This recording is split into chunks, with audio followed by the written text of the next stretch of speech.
It is April 1st, 2023. You know what that means? New Sanderson book. All the backers of the Kickstarter today will receive the ebook and audiobook for the second Brandon Sanderson secret project. And because it took me a million years to do my Tress review, I thought I'm going to hop on this one as soon as possible. It came out at 7 AM. I did get up at 8 AM because I'm not a monster and it's a Saturday. I'm just going to start with a disclaimer that I will be talking about the basic premise and the title of the book. I know some people want to go in completely blind without any information on it, so I will be discussing that. It is a spoiler-free video, but I will be talking about it, obviously. Otherwise, this would be a very short video. I had read the sample chapters last year when Sanderson released them, so I know the premise already for this book. And while it is probably my least favourite of the four, because I read the sample chapters for all four of the secret project, despite that, I am still very excited to give this a read. So this is your last chance to sneak on out if you don't want to hear anything about it at all. But if you're happy with spoiler-free thoughts and the basic premise and the title of the book, stick around. Okay, I assume all those people are gone now. This is the not Cosmere of the four secret projects. So the other three projects are in the Cosmere, but this one is not. And the official title, if you didn't know, is The Frugal Wizard's Handbook for Surviving Medieval England. A super basic premise is the main character wakes up in the middle of a field in medieval England without his memory, and he doesn't even know his own name. However, he is from a future time, and around him are a bunch of pages, which is the Frugal Wizard's Guide to Surviving Medieval England. So he's trying to figure out who he is, what he's doing there, if this is a ruse, a setup, or if this is actually medieval England and how he got there. He's trying to learn his past, he's trying to learn what's going on in the medieval England time. So there's lots of stuff all going on at once, and I'm super excited to read it. I do have a family birthday today, so I won't be able to read all day, but hopefully I will finish this tomorrow at the latest. But I'm pretty much dropping everything I'm reading so I can read this. I really like the secret projects that Sanderson are doing because it does build up a hype, and you know loads of people are reading them at the same time. It does make it feel like an event, which is really fun, because I definitely wouldn't be waking up early for another book, but this releasing at midnight Sando time, 7 AM Andrew time, it's quite fun to have it release at midnight and then everybody jump on in and reading it all at once. So I'm going to go read some Frugal Wizarding. Oh, and if anyone can guess what director or film I tried to base that intro segment off of, bonus points.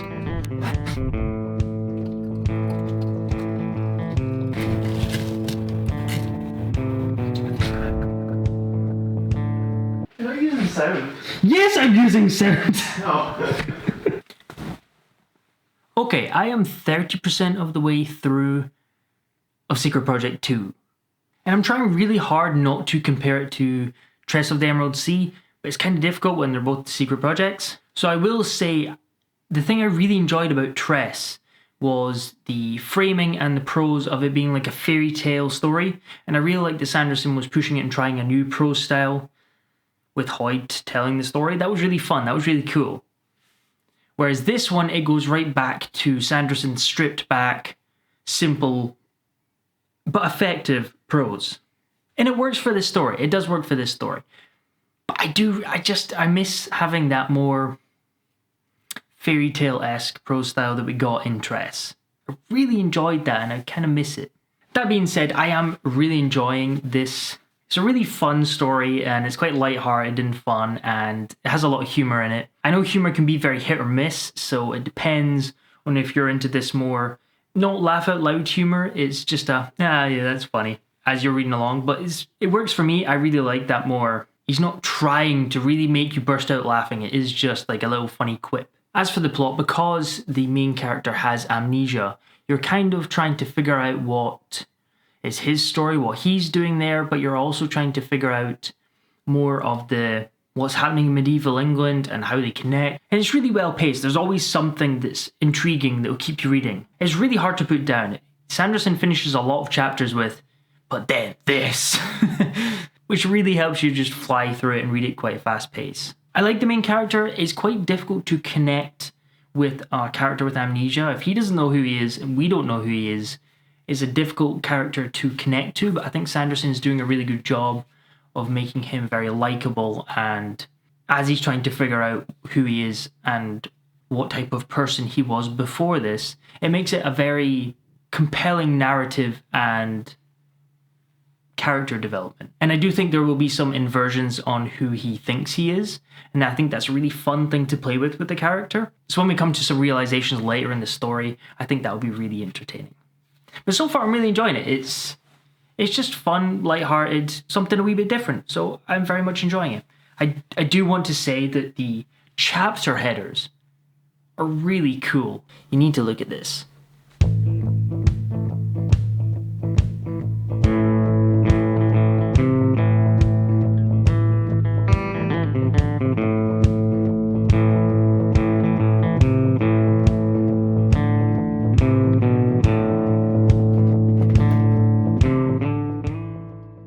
So it's the next day. I did have a family birthday, as I said, so I was kind of busy at night, and we did make the most of the nice weather, which is very rare in Scotland. But I did get a chance to read some more of the book last night.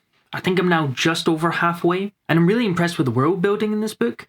I shouldn't be, because it's a Sanderson book, and of course the world building is going to be good, but it's really interesting because you have the modern day normal world building that's told through the main character remembering things throughout the story, but also you get interlude chapters that are basically sections from this handbook that the main character wakes up around and he collects the pages for. So you have all this world building for that, but you also have the world building for this medieval England that the main character finds himself in. So it's kind of like Sanderson is world building two different worlds at the same time. One just wasn't enough, he had to do two. But it did surprise me the level of depth that both of them have. And like I was talking about yesterday, I do think it's quite difficult to make a character that has lost his memories likable, interesting. They have to have a very strong personality, because you can't base things off their past experiences.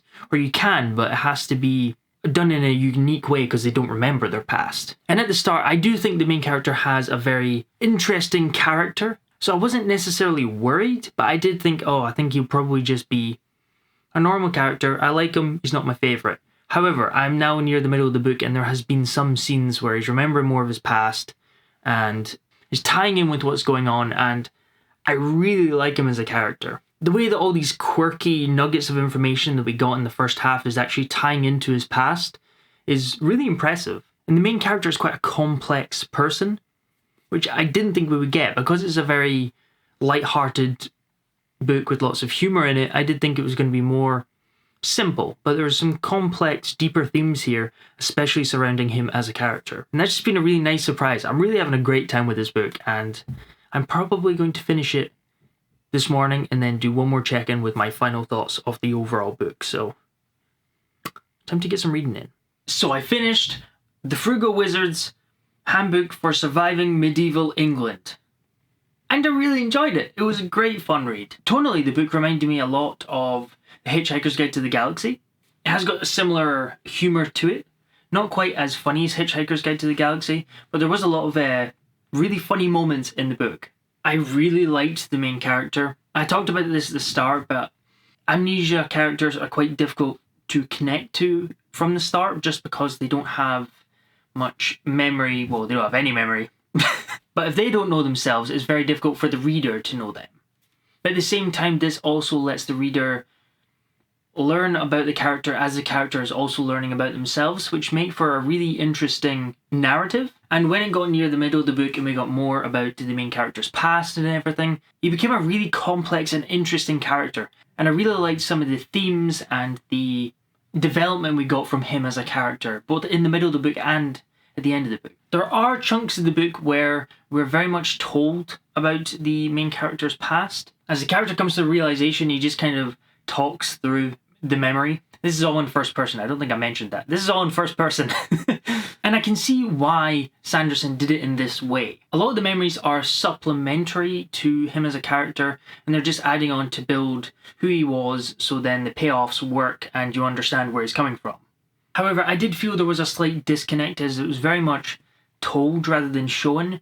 Personally, I would have really liked to have seen flashback chapters, even really, really short chapters, but just the memory that he remembered in a flashback. even within a scene. It doesn't even need to be a new chapter. I would have really liked to have lived through parts of those memories to really build up him as a character. This is all preference, of course. I know some people like this probably faster pacing and wouldn't want to be bogged down with a shorter chapter just to flesh out a memory for you to understand more about where he's coming from. But I feel like seeing as we were getting that information anyway in a chapter, I would have really have liked it to be more immersive, which you would get more in a flashback chapter where you can live through the memories rather than just be told them. Equally, these side characters are also really well done. It's classic Sanderson fashion where they're just interesting enough people and you get enough of their backstory to make them a fleshed out person, but not overly developed when you don't need to know that much detail about their life. So there is enough detail there in the side characters that are really interesting as people. As for the world building, I did talk about, I think in the last clip, Sanderson is technically building two worlds at the same time. He has this slight variation or fairly varied medieval England world that he's building upon, where the main character is residing during the story, and then you have the real world where he came from.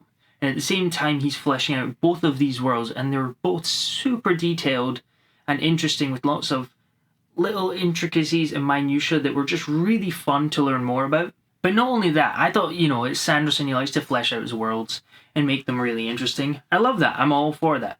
But not only that, but they really tied in together into the plot and the finale and to each other and what was going on way more than I thought they were going to. Again, I shouldn't have doubted Sanderson because he's really good at tying in his world building into the plot and the payoffs. However, I did think that these were going to be more, again, supplementary. But no, it really ties directly to what's going on, and it's really fun and interesting. And Sanderson was clearly having great fun doing it. You can tell just with the Interlude handbook pages. They can just be really silly, and I can see some people not liking them because they don't necessarily directly tie into the plot. There are extra information that you don't need in those Interlude handbook pages, but they were just funny and entertaining, and I had a great time reading them. As for the plot, I really liked it. There is one thing that I called, and I was like, oh, okay, I know where we're going with this. But there was so much more to the finale that I didn't click onto. So it's a super fun mystery to piece all these bits together, and super satisfying how he pulled together threads of world building, character development, and the plot and tied them all nicely at the end. I also didn't think it was going to be as emotional as it was. It really did pull on the heartstrings with some of the moments towards the end of the book. So overall, I really enjoyed this book. This was a lot of fun. I don't think it's the best book that Sanderson's ever released, no. But it's just, sometimes all you need is just a fun read, and this is exactly what this book is. And it's something a wee bit different, because you don't often get this sort of sci-fi, fantasy mishmash, especially from Sanderson. Not at the moment anyway. I'm sure we'll get more of that in, future Cosmere stuff. But for now, this is pretty new type of narrative from Sanderson. I think there are some things that wouldn't work for some people. And again, we go back to the stripped back prose is very simple, and it's classic Sanderson, but I did feel that this was even more stripped back than some of his other work as well. Secondly, humor is very hit or miss for a lot of people, so I can see some people going into this and just the humor not hitting. Thirdly, I think there is an element of convenience that we do get, particularly when you've read the epilogue. You'll see some extra side details. It's like, oh, okay, that's pretty convenient. I don't think it'll bother everyone, but I think some people who are nitpicking things could see that there are some convenient elements to the story. But it never bothered me at all, and I don't think it would bother most. I just wanted to note that. So to wrap everything up, this was great fun. I really enjoyed this book.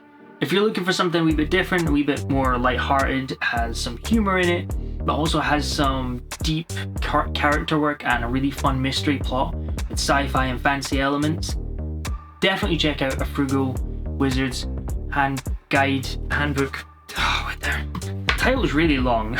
The Frugal Wizard's Handbook for Surviving Medieval England. Read it. It's good.